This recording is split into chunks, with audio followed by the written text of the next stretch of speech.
The sulphurous winds of Rax Prime carried no warning of the horror to come.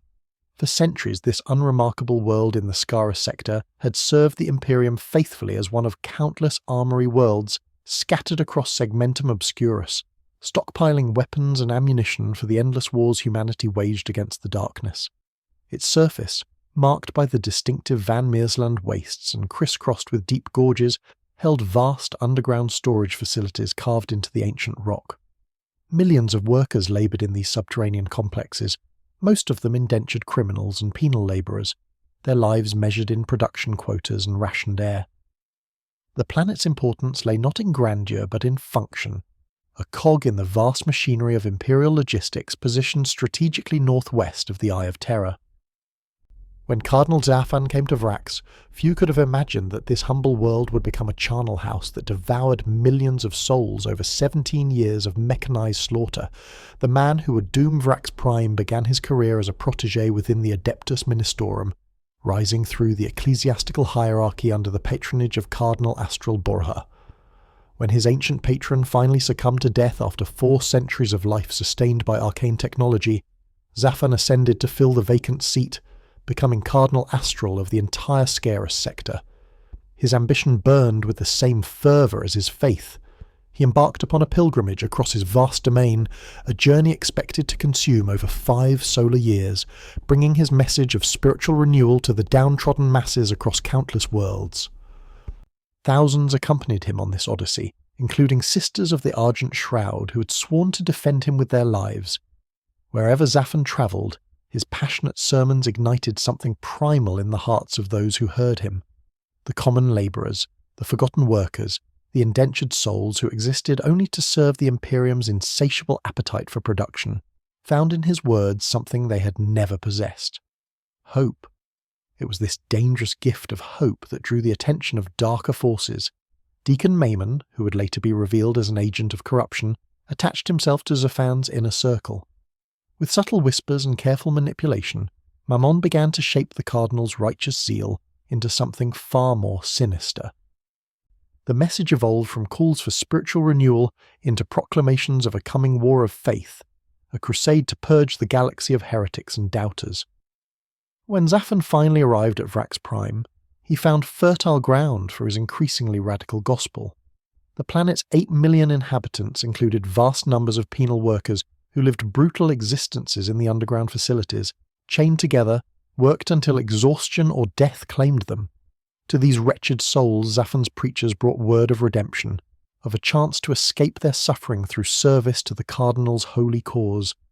The message spread through the labour gangs like wildfire through tinder. The planetary infrastructure made Vrax an ideal fortress. The central citadel, constructed to protect the armory stockpiles from raiders and Xenos threats, represented centuries of fortification efforts. Multiple defensive lines radiated outward from this stronghold, each reinforced with trenches, bunkers and weapons emplacements. Massive orbital defense lasers could tear apart any ship attempting to assault the planet from above. Underground tunnel networks connected the various facilities, creating a labyrinth that could shelter armies. Most critically, the armories themselves held enough weapons, ammunition and equipment to supply dozens of Imperial Guard regiments for years of sustained warfare. When Zaffan began consolidating his power, he possessed not merely loyal followers, but the means to arm them with the finest weapons the Imperium could produce. The transformation occurred gradually, then all at once. Zaffan's public appearances became increasingly rare as he retreated to his palace within the citadel. Mammon and his preachers continued spreading the Cardinal's message, but now they added rumours of heretical attacks on neighbouring worlds, claims that Vrax must prepare to defend itself against enemies of the Emperor. The mood shifted from religious fervour to paranoid zealotry. Anyone who questioned the Cardinal's intentions found themselves branded traitors and disappeared into the dungeons beneath the citadel. The small contingent of Adeptus Arbites grew suspicious, as did the Sister Superior of the Argent Shroud convent stationed on the planet. Their concerns reached the Ordo Hereticus, which dispatched an assassin to eliminate the problematic Cardinal before his influence could spread further. The Vindicar assassin arrived disguised as a pilgrim visiting the Basilica of St. Leone the Blind, the holy shrine that had made Vrax a destination for the faithful throughout the sector. For 4 days he maintained position in the tallest tower overlooking the areas where Zafan might appear. On the 4th day, his patience was rewarded. The cardinal emerged for one of his increasingly rare public sermons. The assassin's scope tracked his target, compensating for wind and distance. The shot, when it came, should have ended Cardinal Zafan's schemes before they fully bloomed. Instead, the high-velocity round deflected harmlessly off the energy field of Zafan's Rosarius. His loyal guards threw themselves forward as human shields, protecting their messiah from follow-up shots. The assassination attempt had failed spectacularly. The failed killing became the spark that ignited open rebellion. Zafan's preachers flooded across Varax with news that heretics and traitors within the imperial government had attempted to murder their saviour. The population rose in fury. Fraterus militia overwhelmed the small Arbit's presence in pitched battles through the streets. The Adepta Sororitas fought with characteristic ferocity, but were vastly outnumbered and ultimately subdued. The master prefect of the administratum was dragged from his offices and murdered. Within days, Cardinal Zafan controlled not merely the hearts of Varax's population, but every key installation on the planet. The Citadel became his fortress. The orbital defense systems answered to his commands. Most critically, the vast armories opened their doors to arm his followers. By the time news of the uprising worked its way through the labyrinthine bureaucracy of the Departmentum Munitorum, millions of traitors had already dug themselves into meticulously prepared defensive positions, armed with the finest weapons imperial industry could produce. The strategic implications were immediately clear to those analysts who understood logistics. Varax Prime formed a crucial link in the supply chains that fed imperial forces throughout Segmentum Obscurus and beyond. Its loss meant that regiments as far away as the Cadian Gate, those eternal guardians against chaos incursions from the Eye of Terror, would face ammunition shortages. Entire theatres of war could collapse if their supply lines were severed. The High Lords of Terror had no choice but to authorize a campaign to retake Varax, regardless of the cost. The planet's formidable defences meant that any assault would be horrifically expensive in lives. Orbital bombardment could destroy the installations, but that would defeat the purpose of recapturing the armories intact. The Imperium needed Varax functional, not reduced to radioactive rubble. This meant a ground campaign, a siege that would have to methodically reduce each defensive line until the Citadel itself could be stormed. The question became simple mathematics. How many men would need to die to retake Varax Prime? The Departmentum Munitorum's adepts performed their calculations with cold precision. They estimated 12 years of sustained operations, a grinding war of attrition that would consume millions of lives. The force selected for this grim task was the 88th Siege Army, composed entirely of regiments drawn from a single world, Krieg. These were not ordinary Imperial Guardsmen. The Death Corps of Krieg represented something unique within the Astra Militarum, regiments bred and trained for one purpose, to die in the Emperor's name without hesitation, without mercy, without doubt. Their homeworld's history had forged them into weapons as surely as any lasgun or tank. Krieg itself bore the scars of apocalypse. Over a millennium before the Siege of Varax, the world had fallen into civil war when its planetary government attempted to secede from the Imperium. Colonel Jurton, commander of the Loyalist forces, made a decision that would echo across the centuries. Rather than allow traitors to control even a portion of his world, he authorized the use of atomic weapons against his own planet's population centers.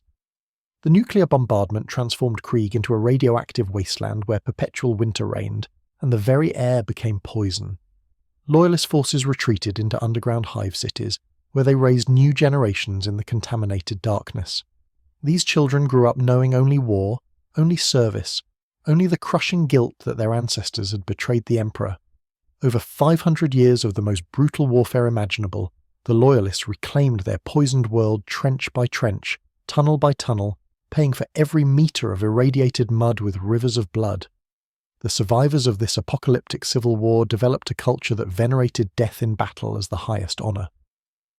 The citizens of Krieg were not conscripted into the Imperial Guard, they were mass-produced for it. Vast reproduction facilities created children who were raised communally, fed propaganda from their earliest moments, trained to view their lives as expendable resources to be spent in the Emperor's service. These were not clones, despite what many outside observers assumed. The vat-growing process avoided the genetic instability inherent in cloning while still allowing for industrial-scale production of soldiers. Krieg children had no names, only numbers. They knew no families, only their regiment. They received no medals or awards because bravery was expected, not celebrated. When a guardsman from Krieg died in battle, he was simply replaced with another number, and the war continued. The Death Corps specialised in siege warfare because their homeworld had taught them nothing else. Every Krieg soldier trained on the radioactive surface of their planet, conducting manoeuvres amidst the rusted hulks of ancient tanks and the skeletal remains of forgotten cities. They learned to construct trench systems with practiced efficiency, to advance under withering fire without breaking, to absorb horrific casualties without losing formation. Most crucially, they learned to ignore their own survival instincts. Death Corps regiments did not retreat when other guard units would have routed. They did not surrender when annihilation seemed certain. They simply continued advancing, filling their trenches with fresh bodies whenever the forward lines were depleted, grinding forward metre by metre until either they achieved their objective or literally every soldier lay dead. The 88th Siege Army assembled for the Rax campaign numbered 34 regiments, though this figure would grow as the years passed and reinforcements became necessary. Each regiment brought artillery in overwhelming quantities, for the Krieg doctrine emphasised bombardment as the precursor to every infantry assault. Heavy guns would pound enemy positions for hours or days, destroying fortifications and killing defenders before the infantry advanced to occupy what remained. Line Corps formed the backbone of the force. Infantry regiments specialised in trench warfare. Assault Corps added armoured support, though tanks would be used to support infantry advances rather than in massed formations. The Krieg considered it wasteful to commit armour without infantry to exploit any breakthroughs. Artillery Corps concentrated hundreds of guns under unified command, capable of delivering apocalyptic firepower on designated target zones. Lord Commander Zuelka received overall command of the 88th Siege Army. A son of a well-connected noble family, he understood the political dimensions of his assignment as clearly as the military ones. The campaign would be judged not by how quickly it achieved victory, but by whether it stayed within projected casualty estimates. Every soldier was an expendable resource whose death had been factored into the operational planning. The Krieg regiments arrived knowing precisely how many of them were expected to die to achieve each objective. This knowledge did not trouble them. It merely confirmed what they already believed, that their purpose was to be spent like ammunition in the Emperor's wars. The initial landing proceeded without significant opposition. Transport ships descended through Vrak's atmosphere in waves, disgorging hundreds of thousands of soldiers onto the barren wastes surrounding the rebel defensive lines. The Death Corps established their forward bases with characteristic efficiency, digging trenches and constructing bunkers even as they unloaded equipment. Supply lines stretched back to the landing zones, carrying forward the mountains of ammunition and materiel necessary to sustain siege operations. Artillery batteries rolled into position, their crews immediately beginning the meticulous work of calculating firing solutions and ranging shots. The plan called for a multi-pronged assault that would avoid allowing the defenders to concentrate their forces at any single point. Pressure would be applied along the entire perimeter, forcing the traitors to defend everywhere simultaneously. The opening bombardment began on schedule, a mechanical thunder that rolled across the Van Meerselen wastes. Shells screamed through the sulphurous air, detonating in massive geysers of earth and flame among the rebel positions.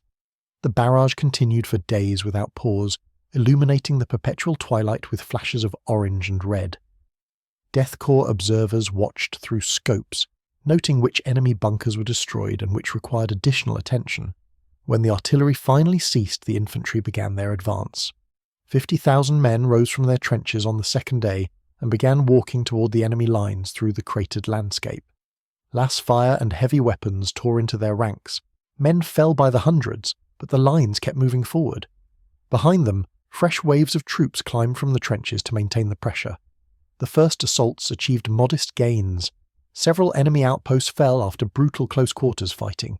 Krieg grenadiers led the charges, their enhanced armour and superior training allowing them to survive long enough to close with the enemy. Behind them came regular infantry, pouring into breached positions to consolidate gains before enemy counterattacks could reclaim lost ground.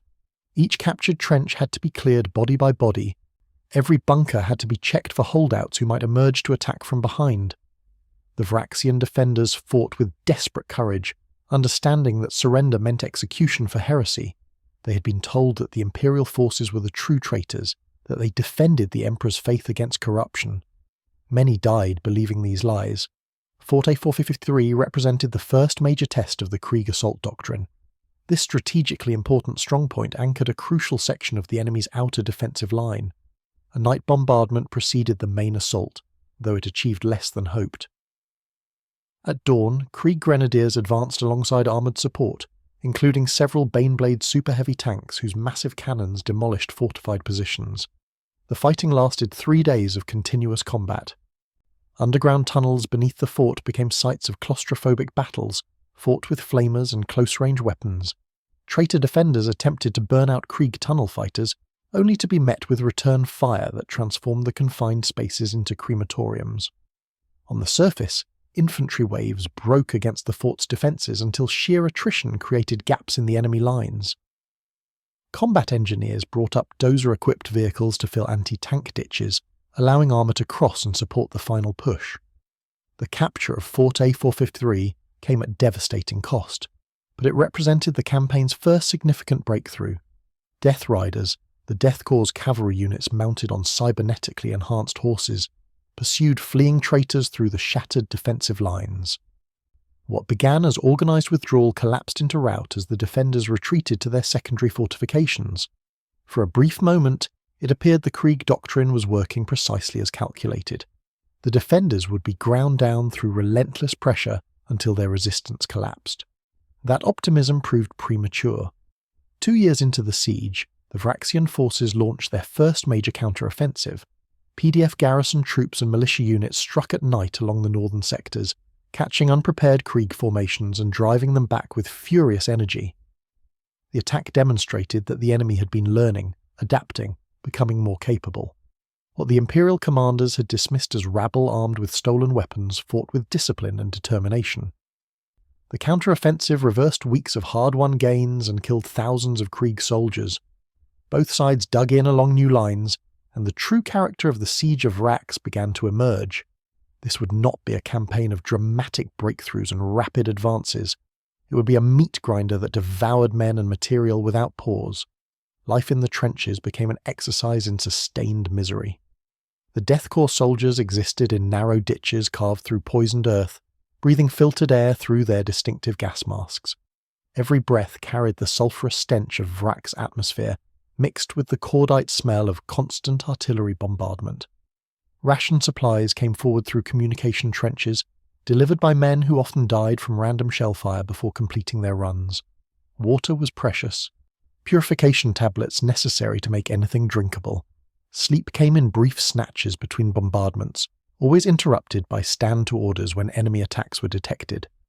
The daily casualty rate settled into a grotesque routine. Even without major attacks, the 88th Siege Army lost approximately 2,000 men each day to snipers, artillery, trench raids, and simple accidents. Minefields claimed countless victims. Sentries who exposed themselves for even seconds drew fire from enemy sharpshooters. Patrols into no man's land to probe enemy defences rarely returned intact. Yet the Krieg regiments absorbed these losses without wavering.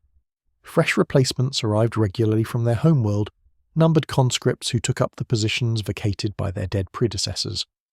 The officers calculated acceptable loss rates and issued orders accordingly. If capturing a particular objective required sacrificing an entire company, that company was sacrificed. The mathematics of attrition warfare demanded nothing less. Tank battles erupted sporadically as both sides attempted to exploit weaknesses in the opposing lines. Lehman Russ battle tanks and the massive Macarius heavies pushed through the cratered landscape, their guns blazing as they sought to break enemy formations.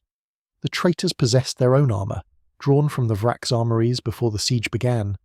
These battles became swirling melees of steel and flame, with neither side able to gain decisive advantage. The terrain favoured defenders, forcing attackers to navigate through kill zones covered by anti-tank weapons. Wrecked vehicles littered the battlefield, their burned-out hulls becoming permanent features of the landscape. 7 years into the siege, the grinding cycle of attack and counter-attack had settled into numbing routine. The Death Corps would launch an offensive, suffering massive casualties to capture several kilometres of trenches. The defenders would counter-attack, killing thousands more to reclaim some of that lost ground. Both sides would then consolidate, repair their defences and prepare for the next round. Millions had already died on both sides, yet the strategic situation remained essentially unchanged. The outer defensive lines had been penetrated in places, but the approaches to the citadel itself remained secure behind multiple layers of fortification. The campaign that was supposed to take 12 years looked likely to exceed even that horrific estimate. Unknown to the Imperial commanders, their greatest challenge had not yet arrived.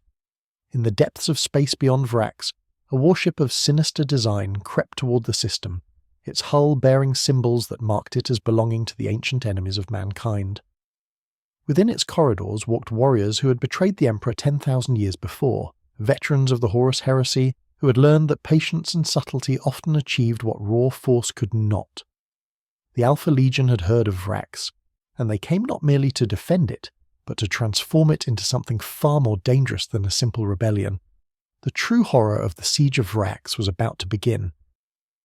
The arrival of the Alpha Legion transformed the siege of Vrax from a brutal campaign of attrition into something far more sinister. 7 years into the meat grinder, reports reached Lord Commander Zuelk that mysterious space marines in dark blue power armor had appeared among the defenders. These warriors moved with professional precision, launching swift strikes that destroyed entire Krieg regiments, attempting to breach the traitor lines. A Gorgon assault transport offensive in Sector 5249 that should have created a crucial gap in the second defensive line was suddenly reversed when these unknown Astartes counterattacked with devastating efficiency. The breakthrough collapsed. The Gorgons were reduced to burning wrecks. The Death Corps survivors fell back in disarray, a rare occurrence for troops who normally advanced until annihilation. The Alpha Legion warband known as the Faithless had infiltrated Vrax with characteristic cunning. Their battle barge, the Anarchy's Heart, slipped past Imperial patrols and landed its contingent at the starport, where the traitor Marines posed as loyalist reinforcements come to aid the 88th Siege Army. They crossed no man's land during an engagement, pretending to launch a counter-offensive, and disappeared into the rebel positions before anyone questioned their presence. Their leader, Arcos the Faithless, carried with him expertise that dated back to the Horus heresy itself. For 10,000 years he had practiced the arts of infiltration, corruption, and asymmetric warfare. Where Cardinal Zaphan provided a figurehead for the rebellion, and Deacon Maimon whispered heresies, Arcos brought strategic brilliance and the ability to coordinate multiple forces toward unified objectives. Arcos had been planning this rebellion long before Zaphan's pilgrimage reached Vrax. The evidence suggested that Mammon himself was an Alpha Legion operative, planted years earlier to corrupt the ambitious cardinal and transform his religious fervour into open rebellion. The timing had been perfect. Vrax possessed strategic value beyond its armories. Its position in the Scarus sector made it a linchpin for Imperial supply chains feeding the Cadian Gate. If Vrax fell permanently to chaos, entire subsectors would face ammunition shortages. Regiment deployments would be delayed or cancelled. The thin line holding back the Eye of Terror would fray. Arcos saw Vrax not merely as a prize to be held, but as the first domino in a cascade of rebellions he hoped to ignite across Segmentum Obscurus. The Alpha Legion brought more than just their own considerable combat capabilities. Arcos possessed connections throughout the traitor legions and renegade warbands of the Eye of Terror. Using sorcerous communications, he sent out a call for reinforcements, promising skulls, plunder, and souls for those willing to join the defense of Vrax. The response exceeded even his expectations. Multiple Chaos Space Marine warbands answered, each bringing their own particular brand of horror. The Berserkers of Scalathrax, remnants of the World Eaters Legion consumed by their devotion to Khorne, arrived hungry for blood. The Black Brethren of Arius, the Sanctified, and the Purge added their forces to the growing Chaos presence. Most ominously, elements of the Death Guard answered the call, bringing with them the putrid gifts of Nurgle. The involvement of Chaos Space Marines fundamentally altered the character of the siege. Where the Vraxian militia fought with the desperation of cornered heretics, the traitor Astartes brought millennia of combat experience and superhuman capabilities. A single Chaos Space Marine could slaughter dozens of Death Corps soldiers before falling. Squads of Berserkers would charge into Krieg positions in frothing rage, their chain axes turning entire companies into dismembered corpses, before overwhelming firepower finally brought them down. The Death Guard proved even more nightmarish. Their armour reeked of decay, their weapons spewed pestilence, and their mere presence spread diseases that ravaged Imperial forces. Chemical warfare became commonplace as the followers of Nurgle deployed toxins that reduced men to liquefied flesh inside their sealed suits. The arrival of so many Chaos forces created political complications among the Defenders. Each warband leader considered himself supreme, answerable only to his dark patron. Cooperation proved difficult when glory and favour with the Chaos gods required personal achievement rather than collective victory. Squabbles over supplies and territory erupted. The unity that had characterised the early rebellion began to fracture along factional lines. Into this chaos stepped Jufor the Impaler, a towering figure whose legend preceded him.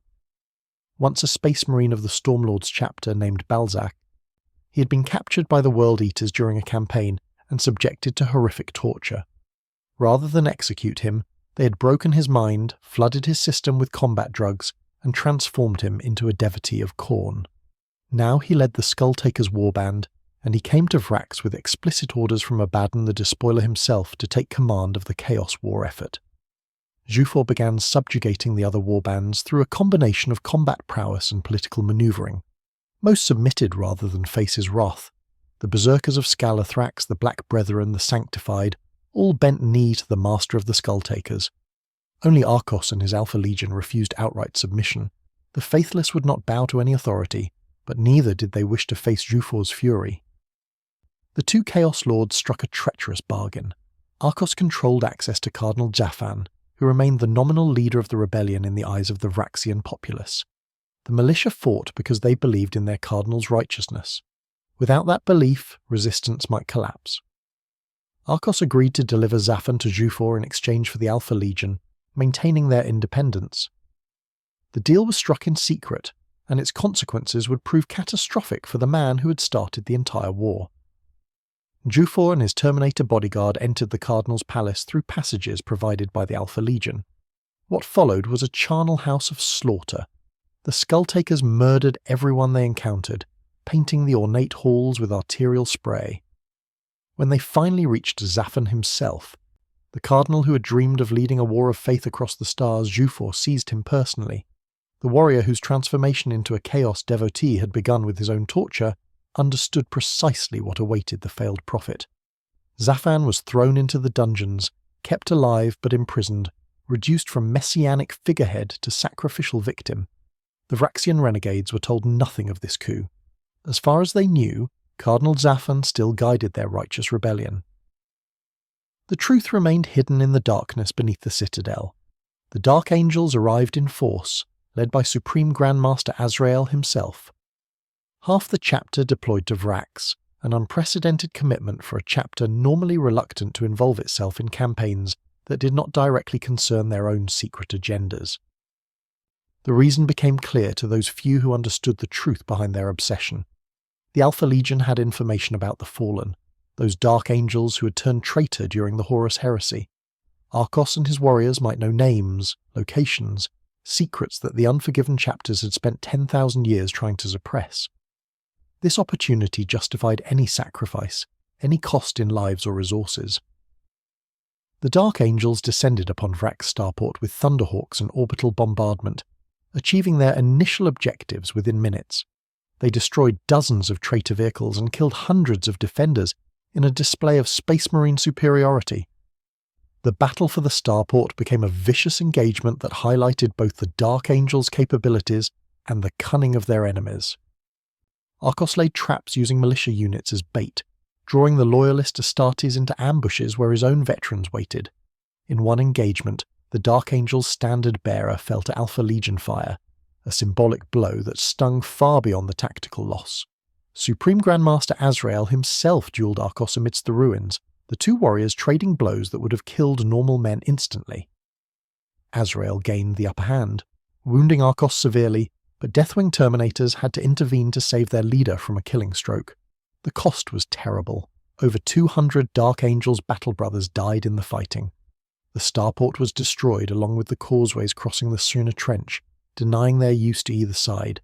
Having achieved these limited objectives, the Dark Angels withdrew, leaving the Death Corps to continue their grinding war of attrition. The siege dragged on. More years passed in cycles of attack and counterattack. The Death Corps continued losing 2,000 men per day on average, even during quiet periods. Major offensives killed tens of thousands for gains measured in kilometers. Tank battles erupted and subsided. Artillery barrages pounded positions that had been fought over so many times, the very ground was composed of layers of corpses and spent munitions. The Krieg soldiers fought with their characteristic disregard for casualties, but even their vast reserves were being depleted. Fresh regiments arrived from their homeworld regularly, numbered conscripts who filled the trenches vacated by their dead predecessors. The campaign that was supposed to take 12 years entered its 14th year with no end in sight. Disturbing reports began reaching imperial authorities. Astropaths detected psychic disturbances around Vrax. Ill omens appeared in the Emperor's tarot. Seers and sanctioned psychers reported visions of terrible entities gathering at the edges of real space, drawn by the carnage like flies to rotting meat. The Order Malleus recognized these signs for what they were. A major demonic incursion was imminent. The nature of the conflict had changed. This was no longer merely a rebellion that required suppression. Vrax stood on the brink of transformation into a demon world, a festering wound in reality itself where the warp would bleed through into real space. If that occurred, cleansing it would require exterminatus, and the loss of the armories would be permanent. Lord Inquisitor Hector Rex convened an emergency session of the Scarus Conclave. A towering figure enhanced through procedures similar to those used to create Space Marines, Rex stood over 2 meters tall, his psychic potential matched only by his political acumen. He had been granted the rare honour of entering the presence of the Emperor himself, communing with the master of mankind in the Sanctum Imperialis. That experience had marked him with authority few dared challenge. Rex argued forcefully that the Order Malleus must assume command of the Vrax campaign. The Order Hereticus objected, claiming jurisdiction since Cardinal Zaphan's apostasy fell within their purview. The debate raged for hours before Rex secured a narrow consensus. He was granted overall command and immediately began preparing for the final phase of operations. The Grey Knights deployed to Vrax, their strike cruisers entering orbit as Rex coordinated with the exhausted commanders of the 88th Siege Army. Brother Captain Arvan Stern led the psychic Space Marines who formed the Order Malleus Chamber Militant. The Red Scorpions chapter also committed forces, their reputation for genetic purity making them ideal allies against the taint of chaos. Red Hunters added their strength. With these reinforcements and Rex's authority over inquisitorial resources, the Imperial forces finally possessed the capability to storm the Citadel itself. Sector 5744 had been captured after years of fighting, providing a staging area for the final assault. The time had come to end the siege of Vrax one way or another. The attack on the Citadel began with the Krieg 30th Line Corps advancing through what survivors would call the Green Hell. Death Guard warbands had transformed entire sectors into pestilential nightmares. The air itself became poison even through the Krieg rebreathers. Demon engines of Nurgle lumbered through the corrupted landscape, their rusted hulls belching toxic fumes. Plague zombies and chaos spawn attacked in mindless waves. The Death Corps soldiers walked through this nightmare without faltering, their ingrained discipline overriding natural human terror. For 8 days they fought continuously, advancing meter by meter through chemical warfare and demonic assault. Finally, their offensive stalled. Even the Death Corps could not sustain such losses indefinitely. The final assault required coordination of all available Imperial forces. Grey Knights would spearhead the attack, their psychic powers and blessed weapons uniquely suited to combating demonic entities. Red Scorpions would exploit any breakthroughs. The remaining Death Corps regiments would provide overwhelming numerical superiority, their lives spent to tie down enemy forces and create opportunities for the Space Marines. Rex himself would lead from the front, wielding the anointed Force Sword Arius and bearing a storm shield. Artillery hammered the Citadel walls for days. Aircraft strafed enemy positions. Underground, Krieg combat engineers dug additional breaches, creating multiple entry points to prevent the defenders from concentrating their forces at any single location. The defenders deployed their own supernatural assets. The sanctified, Chaos Space Marines who worshipped the Dark Gods through dark rituals began sacrificing prisoners to fuel their sorcery. Demon engines materialized through offerings of innocent souls. Warp rifts cracked open, allowing entities from the Immaterium to pour into real space. The Black Brethren of Arius counterattacked savagely as Imperial forces breached the outer walls, and positions changed hands 6 times in a single day. blood soaked into stone already saturated from years of killing. The approaches to the citadel became known as the murder slopes for good reason. Death Corps soldiers climbed over mounds of their own dead, advancing in waves that seemed endless despite horrific casualties. Then the Grey Knights arrived on the battlefield proper, teleporting directly into the heart of the fighting. Their appearance shifted the momentum. Where normal Space Marines struggled against Chaos Space Marines, the Grey Knights matched them. Their psychic wards deflected sorceress attacks. Their blessed weapons bypassed unholy protections. Leading them, Inquisitor Lord Rex cut through enemy ranks with Areas, the ancient blade that had been personally blessed by the Emperor.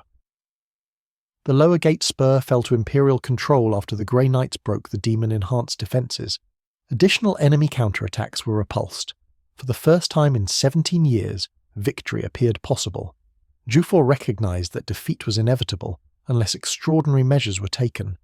He possessed knowledge that Khorne himself had bestowed, the true name of Angrath the Unbound, mightiest of all bloodthirsters. To summon such an entity was to risk the Blood God's displeasure, for Angrath was reserved for only the most apocalyptic conflicts. Yet Jufor cared nothing for consequences. His devotion to Khorne demanded maximum bloodshed, and what better offering than to unleash the Guardian of the Throne of Skulls upon the servants of the Corpse Emperor? Alone, Jufor lacked the resources to perform such a summoning. He entered alliance with the Sanctified, whose demon-mancers possessed the rituals necessary to tear open reality itself. The summoning ritual consumed days of preparation. Thousands of prisoners, accumulated over 17 years of siege, were brought to the prepared sanctum. Their screams fed the ritual as they were systematically butchered. Blood flowed in rivers across profane circles inscribed with names that hurt the minds of those who beheld them. The Sanctified chanted in languages that predated human civilization. Reality itself began to buckle under the weight of their invocations. A warp rift split open above the citadel, and through it stepped Angrath the Unbound. The greater demon towered over everything on the battlefield. Massive black wings created hurricane winds with each beat. His body, encased in brass armour forged by Khorne himself, radiated heat that warped the air. Crimson fur dripped with eternal blood. His canine features twisted in an expression of infinite rage. In one hand he gripped an axe whose blade contained the imprisoned essence of another bloodthirster. In the other, a sentient whip lashed out to grab victims and drag them to their doom. His hooves, each the size of a man, cratered the ground with every step. This was not merely a demon, this was one of the 8 most powerful bloodthirsters in existence, Khorne's chosen champion, the embodiment of murder made manifest. Angrath fell upon the Imperial forces with apocalyptic fury. Entire companies of Death Corps soldiers were trampled beneath his hooves or incinerated by the aura of hate that surrounded him. His axe cleaved through tanks as easily as flesh. Grey Knights and Red Hunters who had teleported to confront him found themselves facing an entity whose power exceeded their capabilities. The psychic Space Marines fought with courage that would be remembered for millennia, but Angrath slaughtered them with contemptuous ease. His whip wrapped around warriors and crushed their power armour like empty shells. His axe removed limbs and heads with casual swings. Blood flowed in quantities that satisfied even Khorne's endless thirst. Then Inquisitor Lord Hector Rex stepped forward to face the bloodthirster alone. The sight of a mere mortal standing before him without fleeing enraged Angrath beyond measure. Who dared challenge the Deathbringer? Who stood firm when gods and Space Marines fell before his might? Rex spoke, and his words carried power that transcended the physical. He spoke Angrath's true name, the secret designation that defined the demon's essence in the warp. The name struck like a blow, causing the greater demon to stumble.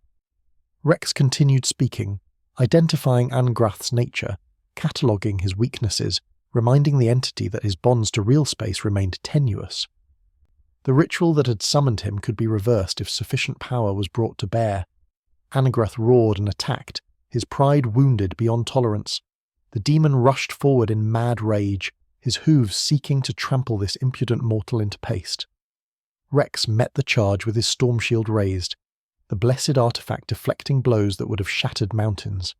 Arius flashed in counterattacks, the anointed force sword drawing ichor from the demon's brass armour. Rex was outmatched in raw power. Every exchange drove him backward. His defences were masterful but finite.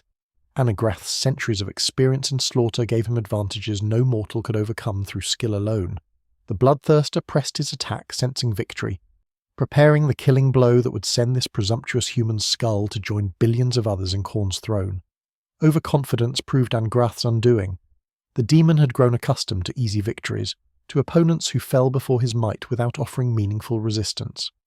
Rex had lasted far longer than expected, and in his rage to finish the Inquisitor Lord, Anagrath made his death blow sloppy. Rex saw the opening. In that fraction of a second, he deflected the axe with his storm shield and thrust Arius forward with all his psychic might behind it. The blessed sword pierced Anagrath's brass armour and sank deep into the demon's torso. The Force Blade, empowered by Rex's psychic strength and the Emperor's own blessing, unleashed energies that unravelled the demon's material form. Anagrath screamed, not in pain but in fury at being denied, as his essence was banished back into the warp. Silence fell across the battlefield. Artillery had ceased, guns no longer crackled. The sounds of combat faded to eerie quiet as Rex, bleeding from a dozen wounds, struggled to his feet. The mightiest bloodthirster in Khorne's service had been defeated by a single mortal, wielding faith as much as steel. The demonic legions summoned by Anagrath's arrival flickered and faded without their master to anchor them. The morale of the traitor forces, already wavering, collapsed entirely. The Angels of Absolution arrived in orbit, their timing perfect. This Dark Angel successor chapter had been dispatched specifically to hunt Arcos and his Alpha Legion warband. Master Yafnir led the assault. They destroyed the Anarchy's heart in void combat, robbing the Alpha Legion of their escape route. Trapped within the citadel, the faithless made their final stand against the unforgiven. Arcos and Yafnir duelled in brutal combat amidst the ruins of the starport. The Alpha Legion Chaos Lord killed the Angels of Absolution Master, but Chaplain Belphegor struck Arcos down before he could savour his victory. 14 Alpha Legion warriors were captured alive, including Arcos himself. The rest of the faithless died fighting to the last man. Jufor, recognising defeat, chose survival over glory. He, his berserkers, and the Sanctified retreated through warp rifts created by sorceress allies. Before departing, the Sanctified performed one final act of malice. They summoned the demon prince Uraka Azbaramael and his warband of Khornati demons to cover their escape. The demon lord manifested within the citadel's central chambers, ready to slaughter the pursuing Imperial forces. Brother Captain Stern led fresh grey knights teleporting from orbit to confront this new threat. The battle raged through corridors slick with blood and corruption. Stern and his warriors combined their psychic might, overwhelming Uraka through coordinated strikes. The demon prince was banished, and the grey knights sealed the warp rift through which he had emerged. Red Scorpions and exhausted Death Corps soldiers conducted final clearing operations through the citadel. Every chamber had to be searched, every holdout eliminated. In the dungeons they discovered the wretched fate of those who had opposed the rebellion from the beginning. The Sisters of Battle who had defended the citadel 17 years earlier were found tortured beyond recognition, speechless after years of abuse that had broken their minds. Cardinal Zafan's ultimate fate proved even more pathetic. The man who had dreamed of leading a galactic crusade had been transformed by his exposure to chaos into a gibbering chaos spawn, a formless mass of mutated flesh that possessed no trace of its former humanity. This had been his reward for service to the Dark Gods. The siege of Vrax officially ended on the 414th day of 830 M41. 17 years of continuous warfare had consumed 14 million Imperial Guardsmen, hundreds of Space Marines, 9 Titans, and 4 Inquisitors. The Vraxian population of 8 million souls had been completely exterminated. The planet that both sides had fought so desperately to control was reduced to a barren wasteland. The armories had been emptied during the fighting, their contents expended in the very war fought to reclaim them. The sulphurous air now carried additional toxins from chemical weapons and demonic corruption. The ground was so saturated with blood and decay that nothing would grow there for centuries. The Inquisition declared Vrax and its surrounding system Perdita, forbidden territory under permanent quarantine. Victory had been achieved, but at such cost that it barely qualified as success. The strategic objectives that had justified the campaign were rendered meaningless by the destruction necessary to achieve them. Vrax could no longer serve as an armory world. Its population could not be restored. The taint of chaos would linger for generations. The Death Korps of Krieg had proven their doctrine worked, that sufficient casualties would eventually overcome any defense. But the siege of Vrax also demonstrated the horrific price of that doctrine. Millions of soldiers reduced to numbers on casualty lists, entire regiments that ceased to exist, years of grinding attrition that achieved nothing except preparing the ground for the next phase of slaughter. The survivors, those few Death Corps soldiers who had fought from the beginning and somehow avoided death, returned to their regiments to train the next generation of expendable soldiers. The Space Marines who survived carried scars both physical and spiritual. The Dark Angels transported their prisoners to the Rock, where Arcos and his captured Alpha Legion warriors would face interrogation that would last until they revealed every secret about the Fallen, or until they finally died. The Inquisition began its lengthy investigation into every aspect of the siege, compiling reports that would be classified and buried in archives where only those with the highest clearance could access them. Vrax became a cautionary tale whispered among Imperial commanders. It represented the logical extreme of the Imperium's approach to warfare. When the only metric that mattered was eventual victory, when casualties were merely numbers in operational planning, campaigns could stretch beyond all reason. The siege had been projected to last 12 years. It lasted 17. It was expected to cost millions of lives. It cost 14 million. The Departamento Munitorum's calculations had been accurate in their cynical assessment of acceptable losses. They had simply underestimated how long those losses would need to be sustained before the objective was achieved. The Siege of Vrax stands as one of the most brutal campaigns in Imperial history, a monument to humanity's capacity for enduring and inflicting suffering in pursuit of victory. The Death Korps of Krieg proved their reputation deserved, that they could and would die in the millions without wavering. The forces of chaos demonstrated once again that rebellion against the Imperium could succeed for years or even decades before being crushed. The Space Marines showed both their capabilities and their limitations when facing their fallen brothers. The Inquisition confirmed its vital role in combating threats that transcended conventional warfare. But perhaps the greatest lesson of Vrax was one the Imperium could never truly learn. Cardinal Zaffan's rebellion began with hope offered to the hopeless. His message resonated because the workers and criminals of Vrax existed in conditions so brutal that promises of redemption seemed worth any price. The Imperium created the circumstances that made rebellion attractive, then responded with mechanized slaughter when that rebellion manifested. The cycle would continue forever, grinding worlds into dust, because the alternative required questioning the fundamental structure of the Imperium itself. That questioning was the one heresy the Imperium could never tolerate. Vrax Prime orbits its star now as a dead world, its surface scarred by trenches that will remain visible for millennia. The citadel stands empty, its walls pocked with shell craters and lasburn marks. The armories that started the war lie silent, their stockpiles long since expended. If anyone visits this forsaken place, they find only ruins and ghosts, the echoes of 14 million screams that will never fully fade.